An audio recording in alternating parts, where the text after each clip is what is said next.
Beri nama pedang ini Naga Puspa.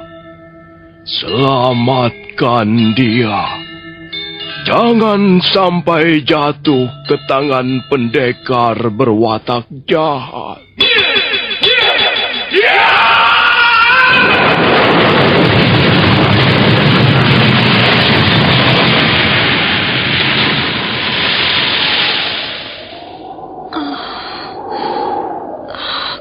Kakang Kamandanu, kau masih juga tidak percaya bahwa aku mencintaimu. Meisin, maafkan aku, Meisin. Meisin. Meisin!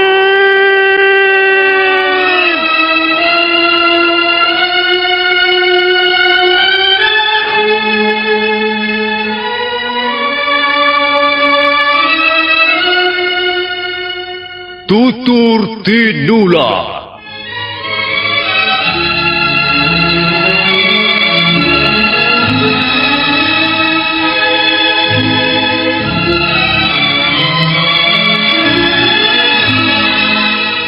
Sebuah sandiwara radio serial, produksi Sanggar Cerita dan teater Sanggar Prativi. Sebuah kisah dengan latar belakang sejarah runtuhnya Singasari dan berdirinya Kerajaan Majapahit.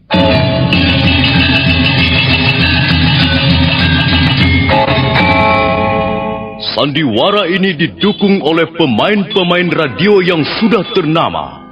Ferry Fadli, Ivone Rose, dan Eli Ermawati.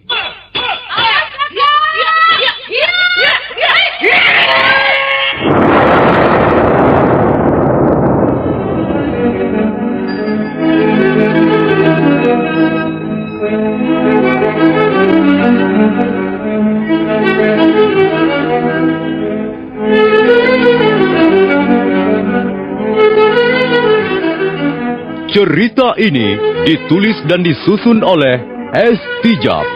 Teknik dan montase dikerjakan oleh Rudi Tinangon dan Joko SP. Sutradara Y. Rudi Wartono. Kali ini mengetengahkan episode ketiga dengan judul Daun-Daun Bersemi Lagi.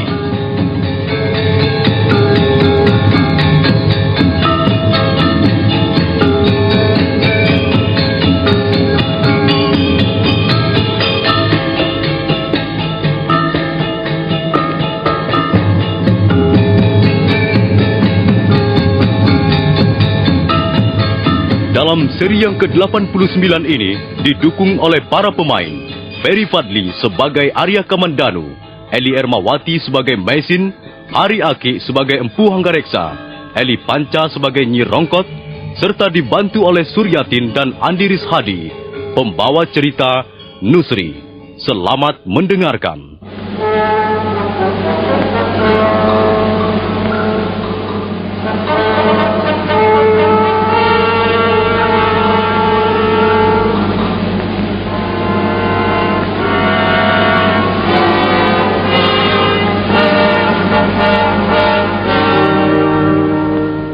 Nenek-nenek itu menjerit ketika laki-laki di depannya tiba-tiba menubruk. Jeritan itu begitu nyaring dan terdengarlah suara aslinya. Suara seorang wanita yang masih muda, bukan lagi suara nenek-nenek. Dan wanita muda itu yang tak lain adalah Meisin, kelihatan sangat berang. Dia segera mengibaskan kerudungnya dan nampaklah seluruh wajahnya yang cantik jelita. Kurang ajar, laki-laki tidak senonoh. Kang, lihat Kakang Gemini. Hah? Lihat. Wah, rupanya dia bukan seorang nenek-nenek. Rupanya dia seorang wanita muda yang cantik juga. Dasar laki-laki mata keranjang.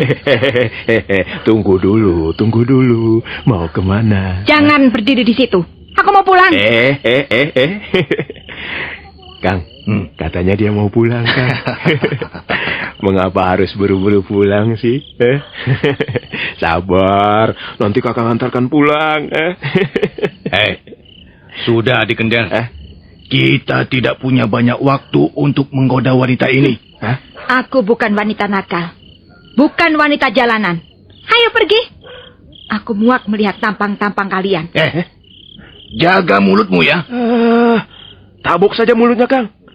Dia pikir dia kali yang paling cantik. Dengar, kami tidak membutuhkan kecantikanmu. Kalau kami ingin wanita cantik, hal itu mudah sekali kami peroleh. Lalu apa yang kalian inginkan? Bukankah kau wanita asing? Bukankah kau salah satu di antara 2 orang pelarian yang menjadi buronan pemerintah Kediri? Kau tidak berhak mengetahui pribadi orang. Tapi kami ingin tahu. Awas, kau jangan mempersulit apa yang akan kami kerjakan. Dengar baik-baik. Kau tidak usah melawan. Kau akan kami tangkap sekarang juga. Apa hakmu menangkap aku? Kau musuh pemerintah Kediri. Kau dicari-cari pemerintah Kediri. Kalau kami bisa menangkapmu, maka kami akan mendapat hadiah. Jadi kalian mencegat aku untuk mendapatkan sejumlah uang? Iya. Dan kau tidak perlu melawan. Ya, tidak ada gunanya melawan. Tempat ini sangat sepi, jauh dari rumah penduduk. Kalaupun kau berteriak sekencang-kencangnya minta tolong, hanya anjing-anjing liar yang mendengar. Dan anjing liar tidak akan bisa menolongmu. Jadi aku tidak mempunyai pilihan lagi? Memang. Kau melawan akan kami tangkap. Tidak melawan juga akan kami tangkap. Dan sekarang juga akan kami giring ke Jasun Wungkal. Di sana ada banyak prajurit Kediri. Dan kau akan kami serahkan pada mereka. Selanjutnya, kau akan menjadi urusan mereka. Iya. Dan sebaiknya kau tidak usah melawan. Karena dengan begitu, kau akan membuat pekerjaan kami lebih enteng. Dan kau membuat hati kami senang. Baiklah. Memang sebaiknya aku tidak melawan. Nah, tangkaplah aku. Cepat berikan tanganmu biar ku ikat. Ayo. Ini tanganku. Hiya!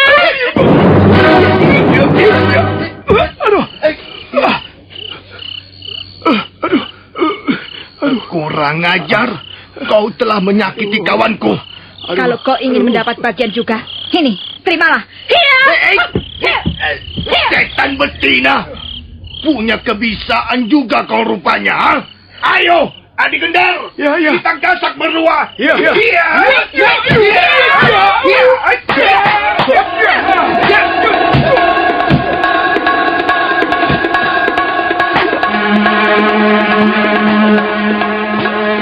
Tembini langsung menyerang Maisin yang sudah menunggu dengan kuda-kudanya.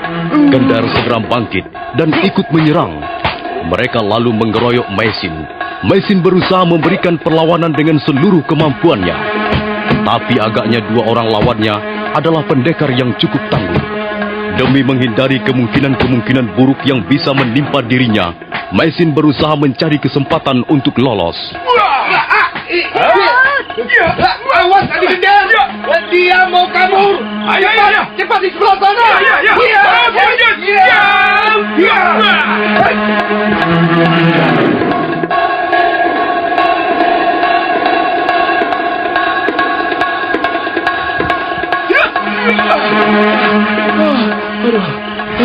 Dia kabur, Kakang.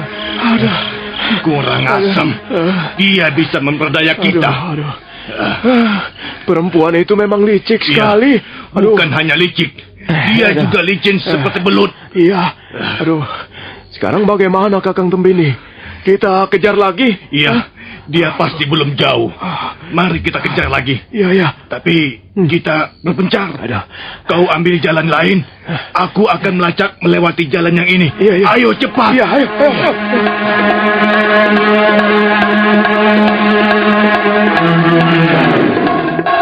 Laki-laki yang bernama Gendar buru-buru melompat dan berlari dalam kegelapan malam. Dia terus saja berlari sambil matanya berusaha menembus malam yang hitam bagaikan arang. Mendadak di sebuah tikungan yang banyak ditumbuhi pohon-pohon liar, laki-laki itu buru-buru menghentikan langkahnya. Telingaku menangkap suara yang mencurigakan di tempat ini. Pasti perempuan itu bersembunyi di sekitar sini. Nah, apa kataku? Pasti dia bersembunyi di balik semak belukar itu. Akan ku tangkap dia. Akan ku ringkus dia. Kalau perlu akan ku mumpung Kakang Tombu ini tidak tahu. Tapi jangan-jangan dia bukan perempuan itu. Jangan-jangan anjing liar atau babi hutan yang nyasar ke desa ini. Tapi aku tidak takut. Kalau memang dia anjing liar atau babi hutan atau hantu gentayangan, akan kutebas batang lehernya dengan pedangku ini. Kendar lalu berjalan mengendap ke arah datangnya suara di balik semak belukar. Pedang digenggamnya erat-erat. Nah, mampuslah kau sekarang.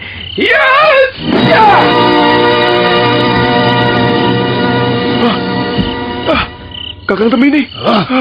Kau ini ngawur saja. Leher orang mau dibabat seenaknya. Maaf Kakang. Kukira ada anjing liar atau babi hutan. Untung Kakang menangkis sambaran pedangku. Ada apa, Kang? Kemana larinya perempuan itu? Dia tiba-tiba lenyap di sekitar tempat ini. Mungkin dia bersembunyi dulu, menunggu kita lengah. Kang, itu dia, Kang. Betul dia tuh. Iya. Ayo kita kejar. Iya, ayo.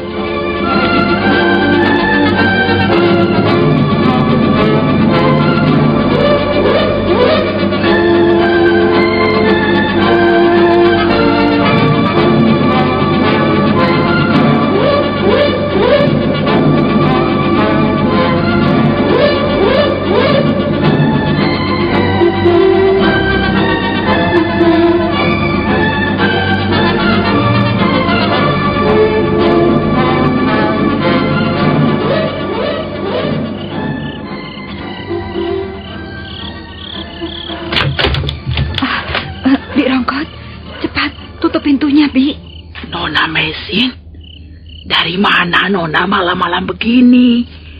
Dan mengapa wajah Nona pucat? Ada 2 orang mengejar aku, Bi.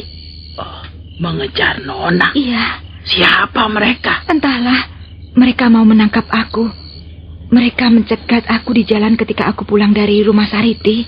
Oh, jadi Nona Mesin pergi melihat pesta bambu kuning itu ya? Iya, Bi. Waduh, berani sekali Nona pergi keluar malam-malam begini. Iya, memang aku yang salah, Bi. Cepat, tutup pintunya, Bi. Mereka tadi terus mengejar aku kemari. Sudah Bibi tutup pintunya. Aku masih gemetar, Bi. Lihat, keringat dingin keluar semua. Nona minum dulu segelas air dingin supaya hati Nona tenang kembali. Nah, minumlah. Terima kasih, Bi. Malam ini aku tidur di sini saja, Bi. Di ruangan Bibi.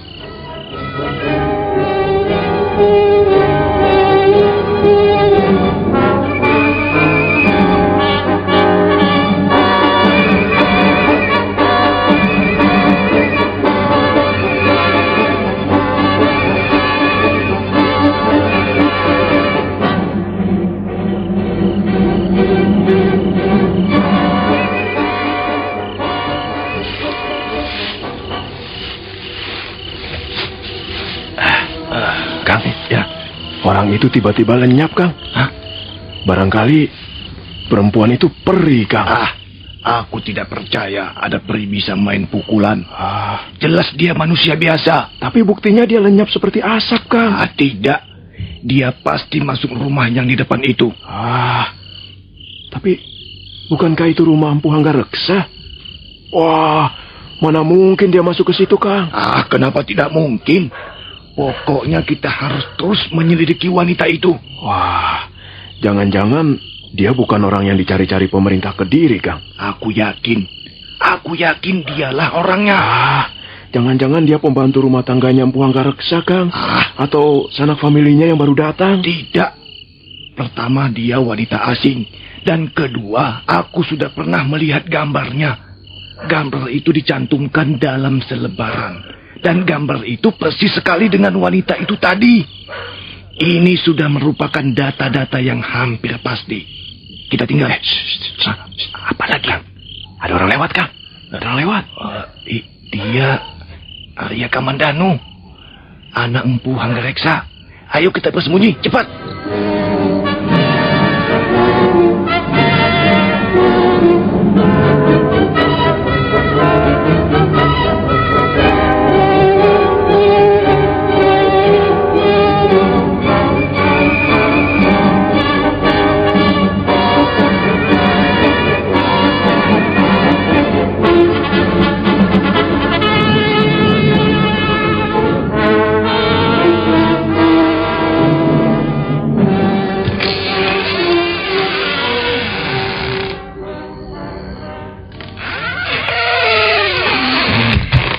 Kau baru pulang, Kamandanu. Ya, Ayah. Bagaimana rasanya? Sakit badanmu? Ya, Ayah. Sedikit. Malu. Rasa malu. Itu yang jauh lebih penting. Apa kau masih punya rasa malu itu? Aku tidak tahu. Mengapa tiba-tiba kau bisa dikalahkan si Sanding? Kau mempunyai ilmu yang hebat. Yang kau perlihatkan sebelumnya. Tapi pada babak berikutnya, mengapa kau seperti kambing dungu? Mau saja kau dipukul rotan sampai babak belur begitu. Saya memang kalah, Ayah. Sanding lebih hebat.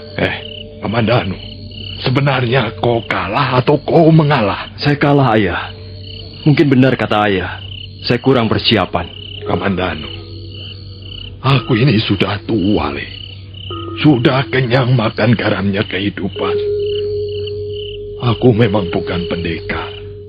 Tapi aku pernah belajar juga ilmu tata berkelahi. Kau tidak bisa segampang itu menipu ayahmu. Saya tidak menipu Ayah. Bagaimana aku bisa percaya pengakuanmu, Kamandanu? Aku melihat sendiri jalannya pertandingan itu. Kau jelas sengaja tidak bersungguh-sungguh ketika bermain pukul-pukulan rotan dengan Sanding. Gerakanmu menjadi lamban, seperti kerbau kenyang makan rumput. Tentu saja Sanding bisa menggebukmu sesuka hatinya. Untung saja kau tidak kelenger. Kamandanu, kau mempunyai aji seipi angin. Mengapa ilmu itu tidak kau gunakan untuk mengalahkan Sanding? Kau sebenarnya dapat memukul roboh dalam 1 atau 2 gebrakan. Mengapa kau tidak menjawab? Iya, memang benar, Ayah. Saya sengaja mengalah. Dasar sapi goblok, sapi tolol. Mengapa kau mengalah? Saya ingin menolong mereka, Ayah. Mereka itu siapa? Sanding dan Sariti. Mereka saling mencintai. Saya sengaja mengalah demi kebahagiaan mereka. Bagus. Bagus sekali kelakuanmu. Dan kau tidak memikirkan aku, ya? Kau tidak mengelokkan ayahmu ini. Bahkan kau telah membuat aku kehilangan muka di depan orang-orang. Maafkan saya, Ayah. Bukan berarti saya tidak menghiraukan nama baik Ayah. Tapi saya tidak mempunyai pilihan yang lain. Saya terpojok. Saya terpaksa menolong mereka. Saya tidak sampai hati melihat hubungan mereka patah di jalan gara-gara saya. Sudah. Kau tidak perlu bicara banyak-banyak. Kau ingin jadi pahlawan. Dan sekarang itulah upahnya. Badanmu babak belur dan keluarga kita terpaksa kehilangan muka.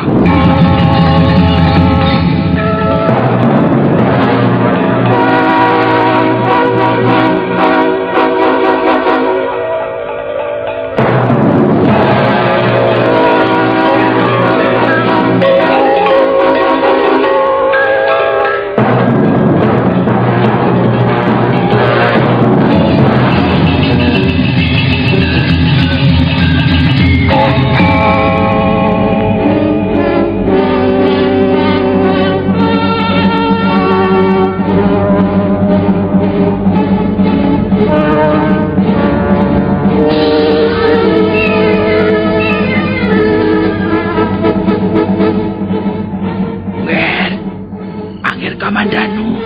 Ada apa, Bi? Nona Mesin ingin bicara sebentar dengan Angger. Mesin. Apa dia belum tidur? Belum, Ger. Dia menunggu Angger sejak tadi. Baiklah. Biar aku datang ke kamarnya. Oh, jangan, Ger. Nona Mesin tidak ada di kamarnya. Dia ada di ruangan Bibi di belakang. Mengapa dia di sana? Nanti Angger akan tahu. Biar Nona Mesin sendiri yang menceritakannya.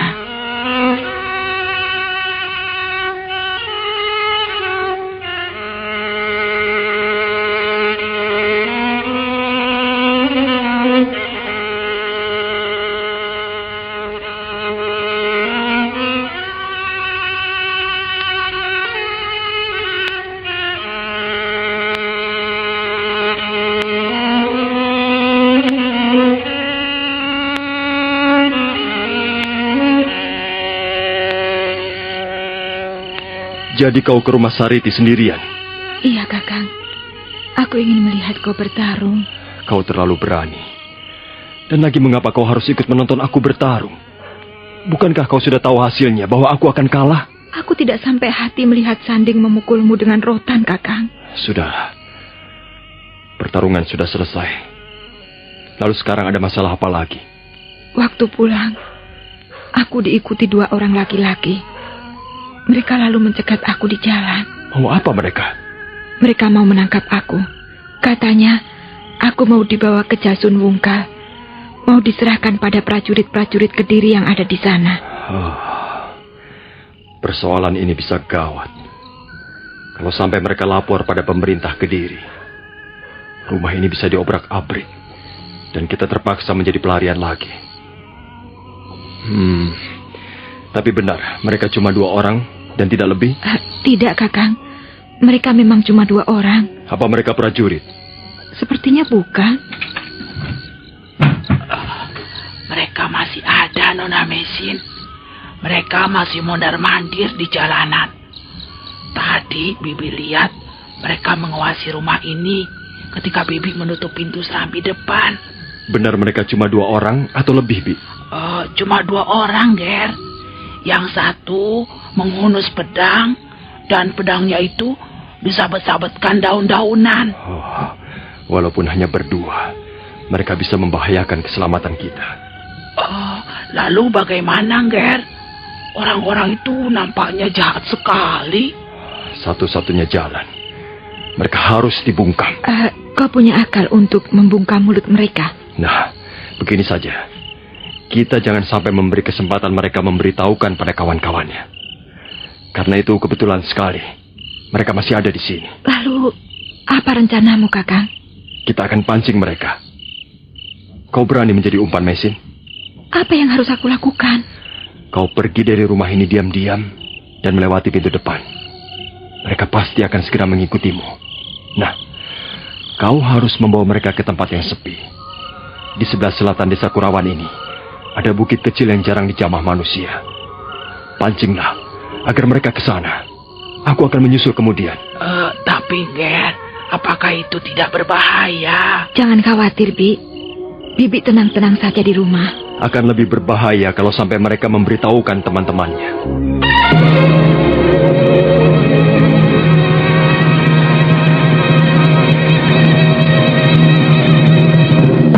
Ya, sampai jumpa.